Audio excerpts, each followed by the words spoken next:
আসসালামু আলাইকুম এভরিওয়ান, আশা করি অনেক ভালো আছেন। আমি আবারও হাজির হলাম এলিম 6.4 আর 15 ভার্সন থেকে আর 18 ভার্সন পর্যন্ত ব্যবহার করার জন্য নতুন কিছু এক্সেন ফাইল নিয়ে। এক্সেন ফাইলগুলো দিয়ে কিন্তু আপনি হিউম্যান ফটোগ্রাফি করতে পারবেন। অলরেডি কিন্তু আপনার ফটোগুলো দেখতেই পারতেছেন কতটা প্রিমিয়াম কোয়ালিটির ফটোগুলো কিন্তু আসতেছে।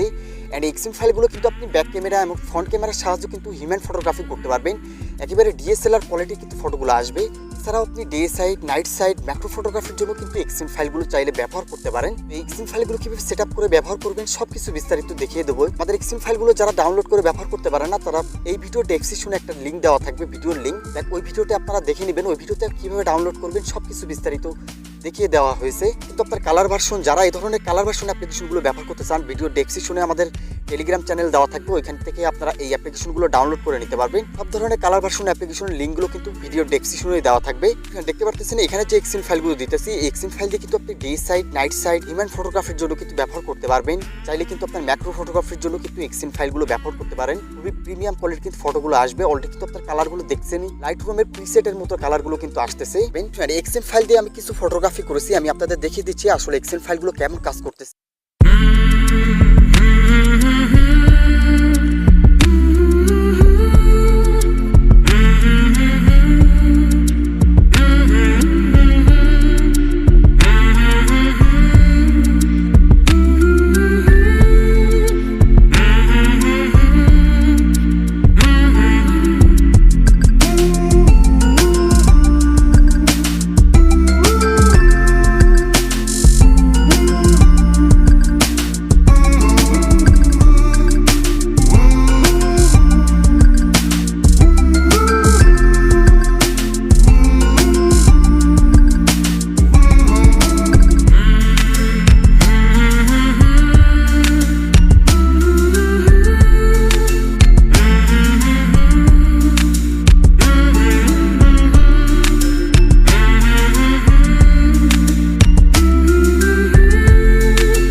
এখন কিছু এক্সএমএল ফাইলের কালার সেটিংয়ের কথা বলে দিচ্ছি। অনেকের আছে আপনারা কালারগুলো পরিবর্তন করতে চান, সেক্ষেত্রে আপনার যে এক্সএমএল ফাইলটা আপনারা কালার পরিবর্তন করতে চান, সেই এক্সএমএল ফাইলটা আপনারা ফার্স্টে ইনপুট করে নেবেন। ইনপুট করার পরে এখান থেকে আপনারা সেটিং অপশনে চলে আসবেন। সেটিংয়ে আসার পরে এখান থেকে ফটো প্রসেসিং এই অপশনটাতে ক্লিক করবেন। তারপরে এখান থেকে আপনারা মেন ক্যামেরা, ফ্রন্ট ক্যামেরা এই দুইটা আপনারা এখান থেকে চেঞ্জ করবেন। যদি ব্যাক ক্যামেরাটা চেঞ্জ করতে চান, সেক্ষেত্রে আপনারা মেন ক্যামেরাতে চলে আসবেন। আমি আপনাদের একটা সেটিং দেখিয়ে দিচ্ছি, একটা সেটিং দেখে আপনারা ফ্রন্ট ক্যামেরাটা চেক করে নেবেন। আচ্ছা, এখান থেকে আসার পর আপনারা মেন সেটিংয়ে আসবেন। মেন সেটিংয়ে আসার পর এখানে উপরে দেখতে পাচ্ছেন শার্পনেস, এখানে ক্রোমা দেওয়া আছে। এই অপশনগুলো কিন্তু আপনি কনফিগ বানানোর সময় কিন্তু সেট আপ করে রাখছি। তো আপনারা আপনাদের মতো কিন্তু পরিবর্তন করে নিতে পারেন। যদি আপনারা বুঝতে না পারেন, সেক্ষেত্রে কিন্তু এই অপশনটা আপনাদের ঘাটাঘাটি করার দরকার নাই। তো আমি আপনাদের কালারগুলো এখান থেকে দেখিয়ে দিচ্ছি কীভাবে কালারগুলো পরিবর্তন করবেন। এর জন্য আপনারা চলে আসবেন, এই যে কালার অপশনটা আছে, এই কালার অপশনটাতে ক্লিক করবেন। এখানে কিন্তু আপনি অনেক ধরনের কিন্তু কালারগুলো পেয়ে যাবেন। এখান থেকে আপনারা স্ক্রল করে নিচে চলে আসবেন। এখান থেকে সিএফ সেটিং যে অপশনটা দেখতে পাচ্ছেন, এখানে দেখেন green option, red option, blue, yellow, green, red, orange এই অপশনগুলো কিন্তু এখানে দেখতে পাচ্ছেন। এইখান থেকে আপনারা কম বেশ করে দেখবেন যে আপনার কাছে কোনটা ভালো লাগে। যেটা আপনার কাছে ভালো লাগবে সেটা কিন্তু এখান থেকে বাড়িয়ে কমিয়ে আপনি কিন্তু আপনার মন মতো কালারগুলো সেটিং করতে পারবেন। উপরের দিকে কিন্তু আপনার কালারগুলো কিন্তু কমবে, অ্যান্ড নিচের দিকে গেলে কিন্তু আপনি কালারগুলো কিন্তু বাড়বে। এইভাবেই আপনারা মূলত এখান থেকে ব্লু সেটিং, তারপরে গ্রিন সেটিং, এই সেটিংগুলো কিন্তু আপনারা এখান থেকে করে নেবেন। তাহলে আপনার কালার সেটিংগুলো কিন্তু বেড়ে যাবে। আর যদি আপনার ফেসের স্পুটটা যদি একটু বেশি চান, অথবা আপনার নয়েজটা বেশি হয়ে যায়, সেক্ষেত্রে আপনারা নয়েজ রিডাকশন এই অপশনটা চলে আসবেন। এখানে দেখেন স্মুথ নামে একটা অপশন আছে, এই স্মুথে কিন্তু আপনার ডিফল্টে দিয়ে রাখছি। ডিফল্টে আপনার স্মুথটা ভালো কাজ করে। যদি আপনার অতিরিক্ত লাগে, সেক্ষেত্রে আপনারা এখান থেকে 3 পয়েন্ট দেখতে পারতেছেন, 3.50 তো করতে পারেন, 4.00 তো রাখতে পারেন। আপনার যেটা ইচ্ছা সেটাতে কিন্তু এখান থেকে সেট আপ করে আপনি ফাইলটা সেভ করে নিতে পারেন। এই সেটিংগুলো হয়ে গেলে এখান থেকে আপনারা ব্যাক চলে আসবেন।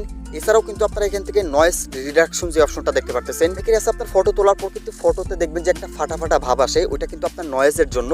তো এখান থেকে আপনারা স্মুথ যে নয়েজটা আছে এটা বাড়িয়ে দেবেন। তারপরে এখান থেকে টেম্পোরাল যেটা আছে এটাও আপনারা এখান থেকে বাড়িয়ে দেবেন, তাহলে দেখবেন যে নয়েজগুলো কিন্তু আপনার রিমুভ হয়ে গেছে।